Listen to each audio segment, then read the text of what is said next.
The Nizams were connoisseurs of food, and Hyderabadi cuisine is a unique fusion, combining the tastiest recipes of the south with those of the Mughals in the north.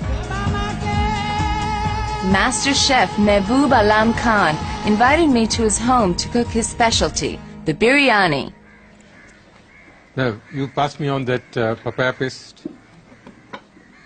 And this is used now, for this is used as a tenderizer, you know. Is that because of the enzymes?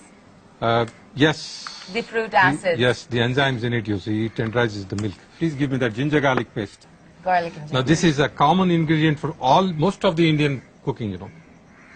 And this lamb looks quite lean. This is very lean, very tender, juicy lamb, you know. Give me the salt, you see. You also give me some turmeric.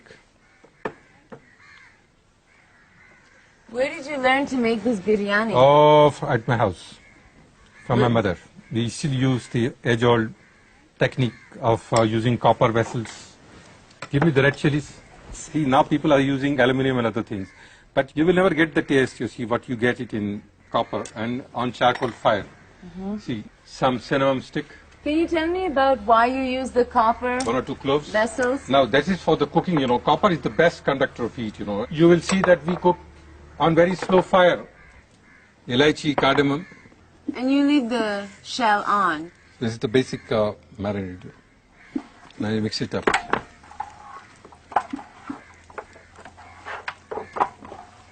This is a very ancient recipe that has evolved over several hundred years in Hyderabad. Okay. Basically, the Hyderabad Muslims who developed this food. Now give me some onions. These have been fried, correct? This is fried, crisp fried onions, you see. And now you see I crush them with my hand. It's a lovely color. It's a beautiful orange color. Golden color.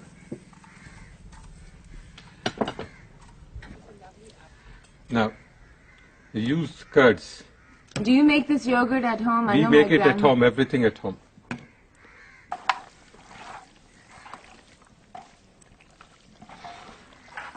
Now give me the lemon juice that is there. What are you using now? These are herbs. Mint, coriander, green chilies, all chopped together. Okay. Now this is our basic marinade, you see. Now we will be adding a little of oil. What kind of oil is this? This is refined peanut oil. In the old days, we used to use pure ghee, you know, because you won't get the real flavor of biryani without a little of the original ghee. Yes, I know. We will be using that ghee for flavoring, you know. Yes. Final stage. Now, this is an oil in which the onions are fried. Ah, okay, so you It's reserve not raw oil as such. Okay, so it's cooked The oil heated and it's cooked flavored. oil, yes. It gives you the added flavor of the onions. Now, you see, this the marinade is now ready. Now, this has to be left for some time. Can so I that, try? yes, you can. Come. But is it okay to taste it if it's raw meat? Otherwise, you cannot know, you see, if the ingredients are balanced or not. You taste it and see. It's very good. Yeah, very good. Now let us mix it and then keep this Like marinade for at least 30, 40 minutes, 45 minutes for the flavor to develop. Now we are going to the final assembling of the biryani.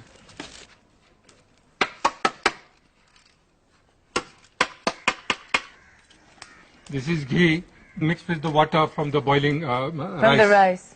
It's very fragrant, you see, and salty also. Do you remember how old you were when you made your first biryani? About 15 years old.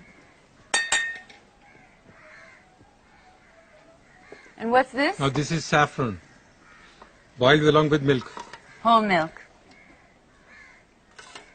I will seal this with this dough prepared with wheat flour. So just flour and water? This is wheat flour, yes, plain wheat flour. So this dough isn't for eating, it's just to seal? It's only to seal it, you see, to keep the steam inside. Because we are now involved in dum cooking, slow cooking. This is called the dum? Yes.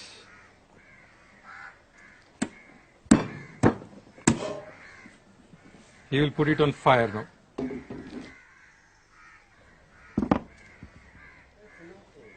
What are you doing? You see, checking up the steam.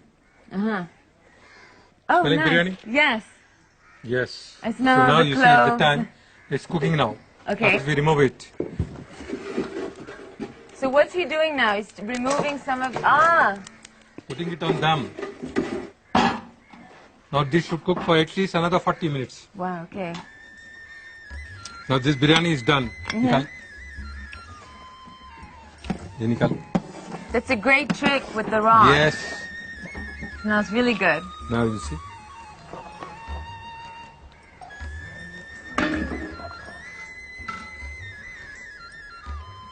How it tastes. Very tasty. That's really delicious. Excellent. Nothing to compare with the biryani, I say. Nothing to compare.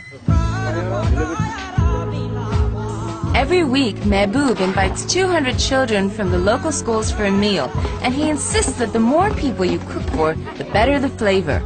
There's an old fable that the biryani was once cooked for the armies of Akbar the Great during the 16th century.